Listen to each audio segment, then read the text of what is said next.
There are no victims. There's only opportunity to harness it. And meditation helps with this because meditation creates mindfulness. Mindfulness creates awareness.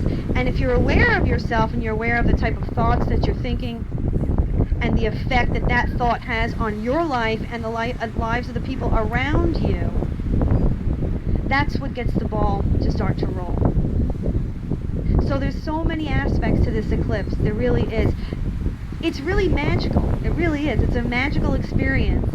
But at the same time, it's an experience that holds the resonance of responsibility. So we are really lucky. We live in a world, or at least Long Island, where we can pretty much, we have food, we have water, we have the things that we need to survive. But there are a lot of people around the world who do not have that, right? All of you sitting here today, if you have a home, if you have food in your refrigerator, if you have water in your fridge, you are capable of transcending your challenges, because when somebody has to worry about their basic survival needs, it's hard for them to get out of that state of consciousness to even do the inner work. But we don't have that issue here, so right off there, we're all blessed. You can wake up in the morning and begin the internal process because the external process is in balance. It's stable. So when you start to ask yourself these types of questions, who am I? What are the gifts I'm here to give? And do those gifts come from the darker parts of myself? And 9 times out of 10, they're going to come from those parts. Because that's their purpose. That's the purpose of the darkness. Only to lead us into the light. And believe it or not, you're an astronaut, like I said. You came here to walk that journey. So outside of body, you are a subatomic particle. That particle has a living consciousness that expands infinitely. You chose to become finite for maybe 96 to 100 years, maybe, hopefully, and come into the earthbound experience to experience what we call the laws of polarity, which is light and dark, yin and yang, up and down. You wanted that because you wanted to experience the element of choice, like an explorer, like an astronaut who's exploring a foreign land. You come here to navigate through the Earth School and to make choices. And then those choices manifest. They literally manifest things, people, experiences, situations in your life. And the most amazing part of this is, astrologically, and people don't believe this, but believe me, the first time I ever went to an astrologer, I was 17 years old. It was a year into my recovery. And I went to that astrologer, and she looked at my astrology chart. This is when I decided to become an astrologer. And she said, "Did you have a near-death experience on March 31st, 1995? And I said, "Yes." She goes, "Yeah, it's right there." She pointed it and circled it in my chart. And that's when I was like, I have to learn this. I want to know all about this. And I can tell you that doing astrology, and I still study because you could be studying for 50 years and you still don't know enough when it comes to astrology. But we can find things like that in a chart, which is really amazing. So that comes to the other aspect of this, of life purpose, which is what we call soul contracts or contractual experiences. So believe it or not, you signed up for some of this. I know it sounds crazy because when we think about our trauma, when we think about our challenges, we don't want to think that we actually, prior to coming here, decided that we wanted to have that experience.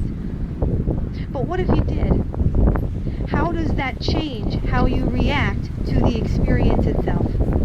If you knew that you chose to have a very specific experience, whether it's a divorce, whether it's an addiction, whether it's the loss of a loved one, why do you think you'd make that choice?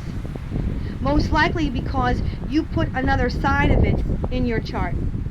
So for instance, I had addiction in my chart. I had a near-death experience in my chart that brought me into recovery. But the whole other aspect of my chart is all about service to humanity.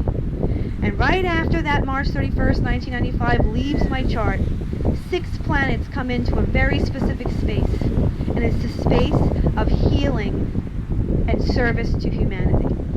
Now there's only 12 planets. I have 6 in that one spot, right after my experience. So what does that mean? My soul and consciousness carefully calculated that. But I always had a choice. I could have taken that experience and stayed in that darkness and maybe never experienced the beautiful light that was to come out of it. But thank God I didn't make that choice. And I went into that other side of my chart, which is all about healing and service. So there was great purpose for the darkness that was in my life as a young adult. There's great purpose for the darkness that's in yours. The key is to become aware of it, allow yourself to embrace it, and then once you've done that, give it back to the people around you in any way that you can. That's really what this is about. So we all have light. We all have dark. One is not better than the other. In most metaphysical sciences, when you study them, and in some religions, the light and the dark are not separated. They're one energy that work together to create harmony. So, when you think about the trauma in your own life, how can it give you peace? How can you harness it where you can find wisdom, where you can find knowledge from the chaos? That's really what it is. Now, you might have experienced the first 2 weeks, the last 2 weeks just passed, a little bit of an anxiousness. Anybody experiencing that anxiousness? Yeah, that's very much eclipse energy. You're gonna feel that for like the next 3 weeks, then it starts to settle down a little bit, but the energy is still gonna be with us for the next 6 months. So, utilize this time. Utilize it. Go into that shadow side and start to see what you need to pull out and how you need to balance it out.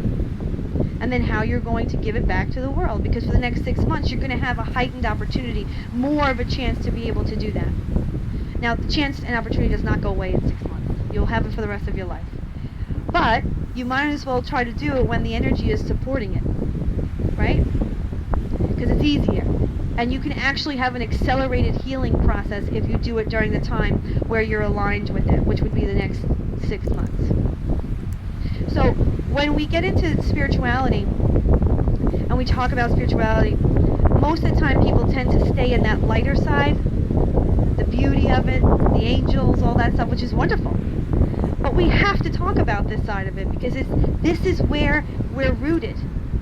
This is where the miracle happens. The miracle comes from understanding the darkness and rising from it like the phoenix from the ashes. That's what it's really all about. Almost every person I've ever met that got involved in spirituality got involved for a very specific reason. Some of them, I'd say about 5% of them, had really amazing experiences of joy and love. But most of them came from a place that was very challenging and very difficult. And they wanted to find the light in the darkness. So they came to spirituality to help understand that darkness. So, as you can see, it serves us in so many ways. It's a part of who we are. But it's how we react to that darkness. It's what we do with it that makes all the difference. What I'd like to do is I'd like to lead you through a meditation today